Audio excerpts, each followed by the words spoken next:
इस बीच एक बड़ी खबर का रुख कर लेते हैं। मिडल ईस्ट में अमेरिकी सैन्य विमानों की एक्टिविटी बढ़ गई है। मिडल ईस्ट में अमेरिकी सेना के विमानों की आवाजाही अचानक बढ़ गई है। C-17A ग्लोब मास्टर जैसे विमानों की आवाजाही बढ़ी है। कयास ये लगाए जा रहे हैं कि अमेरिकी सेना या तो यहां से वापस जा रही है या फिर गोला बारूद और रसद की आपूर्ति यहां पर दोबारा कराई जा रही है। हालांकि C-17 ग्लोब मास्टर्स विमानों की आवाजाही क्यों बढ़ी है, इस बारे में कोई पुख्ता जानकारी नहीं मिल पाई है, लेकिन इसके दो अनुमान हैं। या तो अमेरिकी सेना की निकासी का जो सिलसिला है वो शुरू कर दिया गया है, या फिर अमेरिका एक बार फिर से हथियार और गोला बारूद इस इलाके में भर रहा है। एक और बड़ी खबर आपको बताते हैं। अमेरिका को ईरान का नया शांति प्रस्ताव दिया गया है। अमेरिका को ईरान ने एक नई लिस्ट दी है। ईरान ने यूएस को 14 पॉइंट्स वाली लिस्ट भेजी है। वहीं यूएस के 9 सूत्रीय प्रस्ताव का जवाब दिया है। ईरान ने कहा है कि होर्मुज का ब्लॉकेड जल्द खत्म होना चाहिए, दोबारा युद्ध ना हो इसकी गारंटी मिलनी चाहिए, और ईरानी सीमा से अमेरिकी सैन्य बलों की तत्काल वापसी होनी चाहिए। उसके बाद ही आगे की बात हो पाएगी। यानी ईरान ने एक बार फिर से अपनी शर्तें क्लियर कर दी हैं। जब तक अमेरिका नेवल ब्लॉकेड नहीं हटाएगा तब तक बातचीत का सवाल नहीं उठता है। वहीं अमेरिका नेवल ब्लॉकेड नहीं हटाने की जिद पर अड़ा हुआ है। लेकिन एक बात तो साफ है कि अमेरिका और इजराइल को ईरान से पंगा लेना बहुत महंगा पड़ा। ईरान ने ऐसा पलटवार किया कि राष्ट्रपति ट्रंप के लिए राहें मुश्किल हो गईं। ट्रंप के लिए हर गुजरता दिन बेहद भारी पड़ रहा है, क्योंकि जंग में अमेरिका को न केवल आर्थिक नुकसान उठाना पड़ा है, बल्कि उसे हथियारों और सैन्य साजो सामान के मामले में भी भारी नुकसान हुआ है, और इसे भरने में अमेरिका को लंबा वक्त लगेगा। यही नहीं, जंग की आंच से अमेरिकी जनता भी नहीं बची है। इस जंग ने अमेरिकी इकोनॉमी की नींव हिलाकर रख दी है।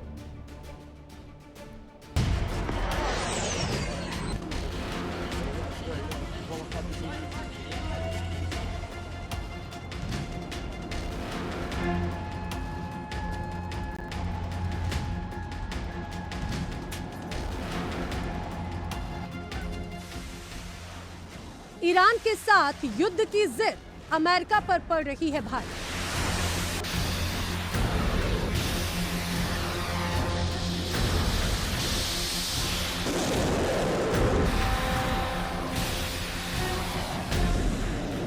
आसमान छूती तेल की कीमतें और डिमांड डिस्ट्रक्शन ने अमेरिकी अर्थव्यवस्था की नींव हिलाकर रख दी है। ईरान के खिलाफ अमेरिका ने जो चक्रव्यूह रचा, उसकी आग अब खुद व्हाइट हाउस तक पहुंच गई है।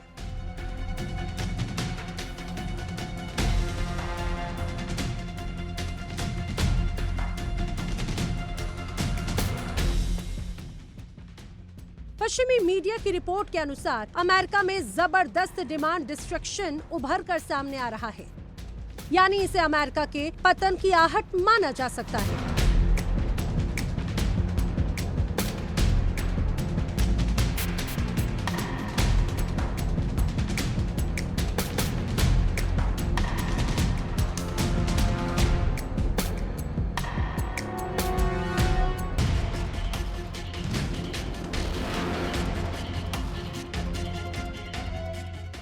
दूसरे शब्दों में कहें तो पेट्रोल और गैस की कीमतें इतनी बेकाबू हो चुकी हैं कि अमेरिकी नागरिकों ने अब हार मानकर अपनी जरूरतों का गला घोटना शुरू कर दिया।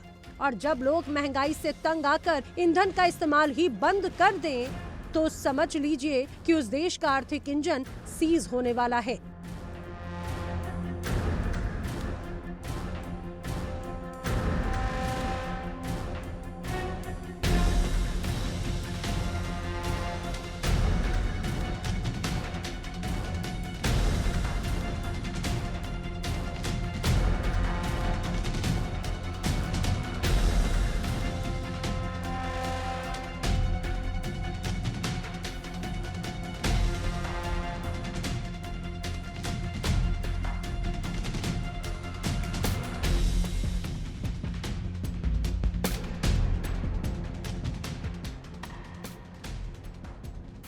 आम अमेरिकी की मेहनत की कमाई और टैक्स की बचत अब विकास के काम नहीं आ रही, बल्कि तेल के भारी भरकम बिल चुकाने में जा रही है।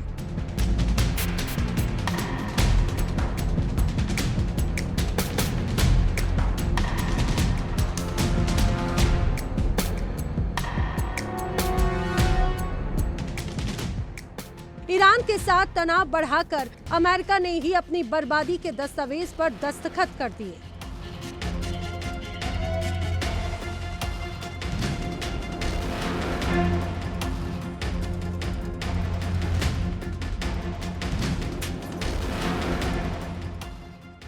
ईंधन की बढ़ती कीमतें और हर अमेरिकी परिवार के लिए एक अनचाहे वॉरटेक्स की तरह ही है। और जब पैसा ईंधन में जा रहा हो तो लोग फ्रीज, कार, वॉशिंग मशीन जैसी चीजों से मुंह मोड़ रहे हैं, जिससे कंपनियों का मुनाफा भी गिर रहा है। खबरों के अनुसार सेल्स और माल ढुलाई महंगी होने की वजह से अमेरिकी कंपनियां बड़े पैमाने पर छटनी कर रही हैं।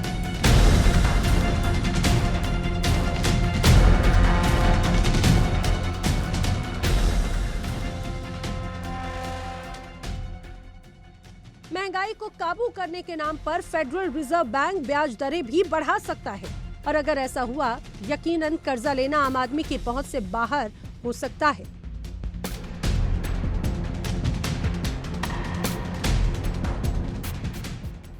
एक्सपर्ट्स की माने तो ट्रंप की युद्ध वाली नीति ने लोगों के जीने का ढंग बदल दिया। लोग अब मजबूरन पेट्रोल गाड़ियां छोड़कर घरों में कैद होकर वर्क फ्रॉम होम तलाश रहे हैं।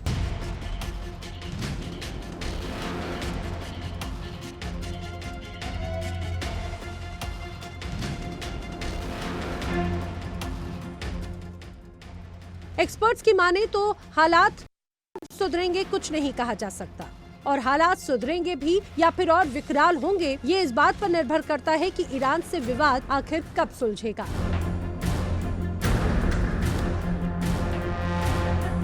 Bureau report, India Daily. इस बीच बड़ी खबर आ रही है। मिडल ईस्ट तनाव के बीच कतर में हमले की खबर है। अमेरिकी सैन्य अड्डों को फिर से निशाना बनाया गया है। ईरानी हमले से अमेरिकी सैनिकों में अफरा तफरी हो गई है।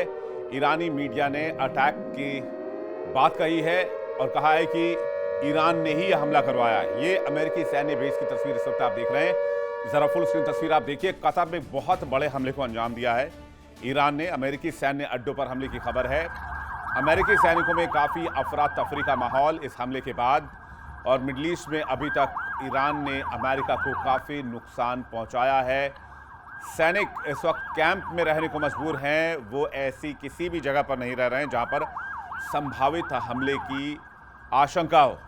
और कतर की तस्वीर आप देख रहे हैं। इसी संभावित हमले की आशंका के बीच ईरान का बहुत बड़ा हमला। एक और बड़ी खबर आ रही है रॉयटर्स के हवाले से। ईरान पर फिर से हमला कर सकता है यूएस। ईरान को लेकर राष्ट्रपति ट्रंप ने बयान दिया है, हमारे पास हमले के लिए विकल्प खुले हुए हैं। हम फिर से ईरान को निशाना बना सकते हैं, ईरान पर फिर से हमला कर सकते हैं। इस वक्त की बहुत बड़ी जानकारी आपको बता दें। राष्ट्रपति डोनाल्ड ट्रंप ने कहा है कि हमारे पास सारे विकल्प खुले हुए हैं। अगर होर्मुज को ईरान बंद रखता है तो हम हमला फिर से शुरू कर सकते हैं। तो क्या ईरान की आर्थिक और रणनीतिक लाइफलाइन खत्म हो जाएगी? क्या ईरान के पास अब कुछ ही दिन बचे हैं? बड़ी खबर यह है कि ईरान के पास अब सिर्फ 22 दिन का तेल रिजर्व है। डोनाल्ड ट्रंप की होर्मुज नाकेबंदी ईरान की कमर तोड़ रहा है। क्या होगा अगर ईरान के पास तेल खत्म हो गया? क्या दुनिया में पेट्रोल डीजल की कीमतें आसमान छुएंगी? एक रिपोर्ट देखते हैं।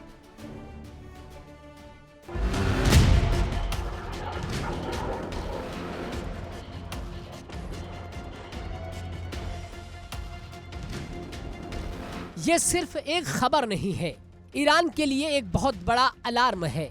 रिसर्च की रिपोर्ट ने पूरी दुनिया की नींद उड़ा दी है। रिपोर्ट्स के मुताबिक ईरान में कच्चे तेल का स्टोरेज, जिसे हम क्रूड ऑयल स्टोरेज कहते हैं, वो अब महज 22 दिन या उससे कम का बचा है।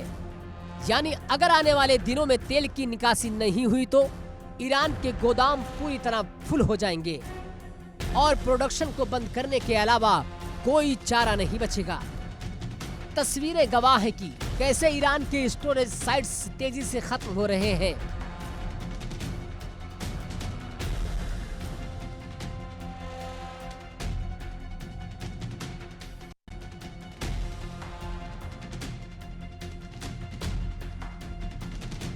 अगर स्थिति यही रही तो मई के मध्य तक ईरान को अपने रोजाना के प्रोडक्शन में 1.5 मिलियन बैरल की भारी कटौती करने के लिए मजबूर होना पड़ सकता है। इसे आप ईरान की आर्थिक घेराबंदी कह सकते हैं। लेकिन सवाल है कि ईरान इस कगार पर कैसे पहुंचा? इसके पीछे का सबसे बड़ा फैक्टर है अमेरिका, डोनाल्ड ट्रंप की नीतियां।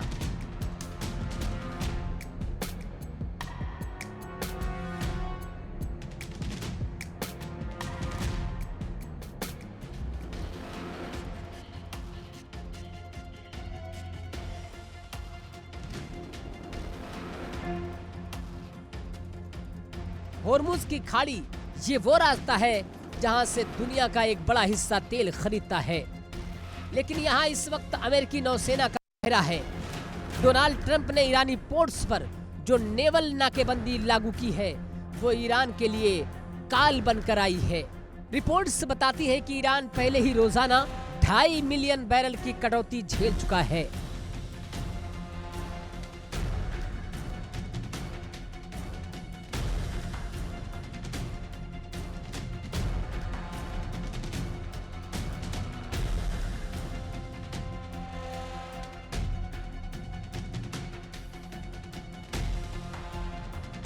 अब एक्सपोर्ट के आंकड़े देखिए जो हैरान कर देने वाले हैं। मार्च में जो एक्सपोर्ट 1.85 मिलियन बैरल प्रतिदिन था वो अब गिरकर सिर्फ 5,67,000 बैरल पर आ गया। लोडिंग में 70% की गिरावट ये सीधे तौर पर ट्रंप की नाकेबंदी का नतीजा है। कोई भी टैंकर न अंदर आ पा रहा है न बाहर। ईरान के हाथ पैर बंधे हुए हैं। इस पूरे खेल में सिर्फ ईरान नहीं बल्कि खुद अमेरिका और पूरी दुनिया पिस रही है।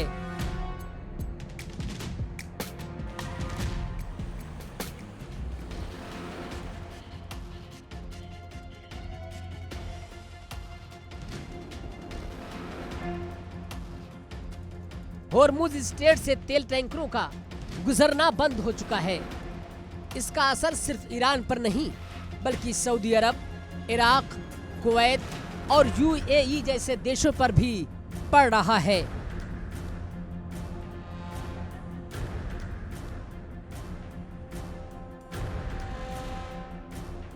मिडिल ईस्ट में मची इस हलचल के कारण वैश्विक बाजार में कच्चे तेल की कीमतों में जबरदस्त उछाल आ रही है।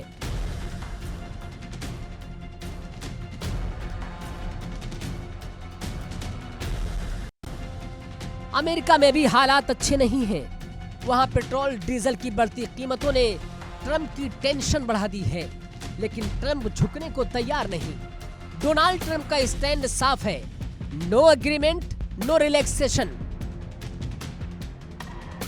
इस जिद के कारण ग्लोबल एनर्जी मार्केट एक वोलेटाइल मोड में आ गया है। देखिए इंडिया डेली 24/7 अब आपकी स्मार्ट टीवी पर।